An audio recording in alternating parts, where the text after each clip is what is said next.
I want to live life in 3D. Not like those cardboard cutouts propped up by the gas station selling 2-for-1 specials. Fake smiles plastered on and pushed off balance by the slightest breeze. No.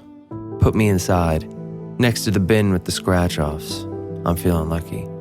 I want it raw, unadulterated, to feel as deeply as I can, to paint with all the colors possible, and the power to see the difference.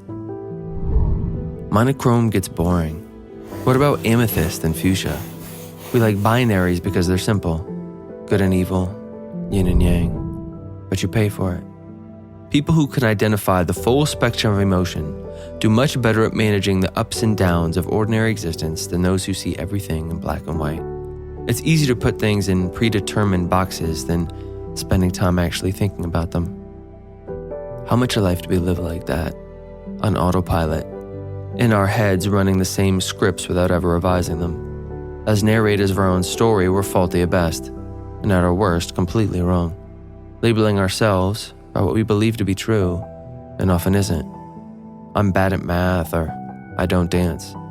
We fall into this pattern of binaries, identities we establish for ourselves at an early age and then happen to accept.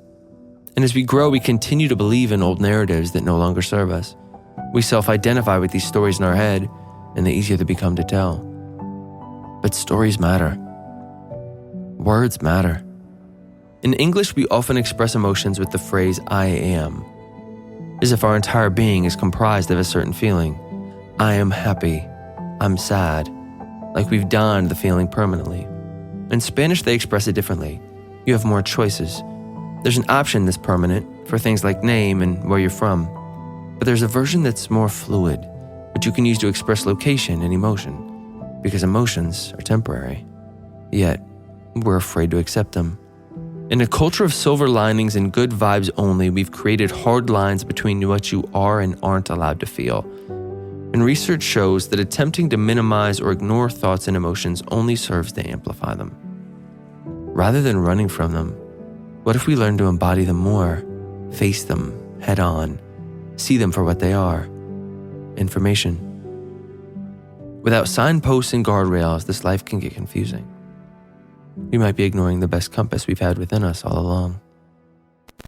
As someone who is a self-development, self-help nut, I love positivity and thinking positively as much as the next person. Unfortunately, I've seen that lately this has started to teeter on the brink of something much more destructive, which is toxic positivity. That no matter what happens, you need to feel good in the situation, like that it's all mental and you can just choose happiness. I'm not saying that you shouldn't be happy. I think that that's important to strive for happiness, but I don't think that you should run from your darker emotions either. A lot of times these darker emotions, or what some people would call negative emotions, actually serve as a signal or information towards what you actually want. These can be a huge motivator for action. If we feel anxiety, it can help us plan for the future. If we feel guilty about something, it helps us kind of navigate our moral compass. We try to isolate parts of our heart, but that doesn't work. We try to, and we do, but it's gonna come out or spill out eventually. It's clear that pretending doesn't work, and there are a few things that we can do instead.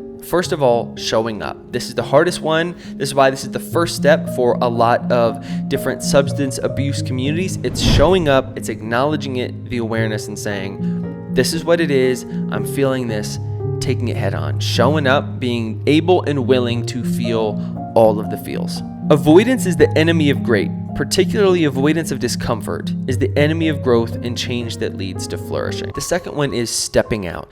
This is seeing the emotion that it is an emotion and isn't all of you. This is understanding that this is just one piece to a much bigger picture. This is understanding that you are not just a pawn. You don't just get to go one square, but more seeing the entire chessboard as a queen, or as another piece on the board in all of the moves that you actually have available to you. So we're showing up, we're stepping out, and lastly, we're making tiny tweaks.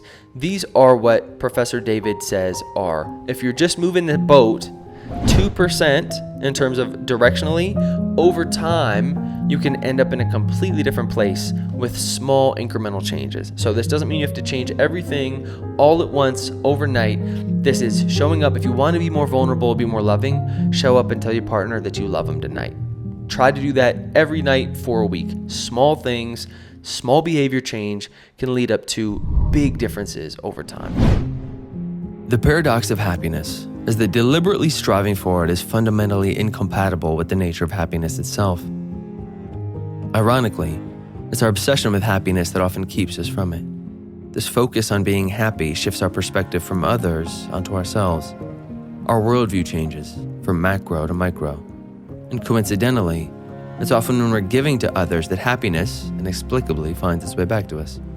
It shouldn't be the pursuit of happiness, but the pursuit of humanness. Because when we're not accustomed to dealing with our darker emotions, we lose the ability to dance with them. Decades of psychological research show that our life satisfaction, in the face of inevitable worries, depends not so much on how many of these things we experience, but on the way we deal with them. Working with emotions more as signals, directional arrows towards what we actually want or need. If we learn the language, it allows us to go beyond the basics, create the space we need to see ourselves. Is that really anger? Or fear and insecurity doing their best impression? We don't have to stick with black and white. We can build a palette so diverse and wide-ranging we can distinguish between them all. The deepest blues, the brightest yellows. Emotions add depth to this experience. And I want to live life in vivid color.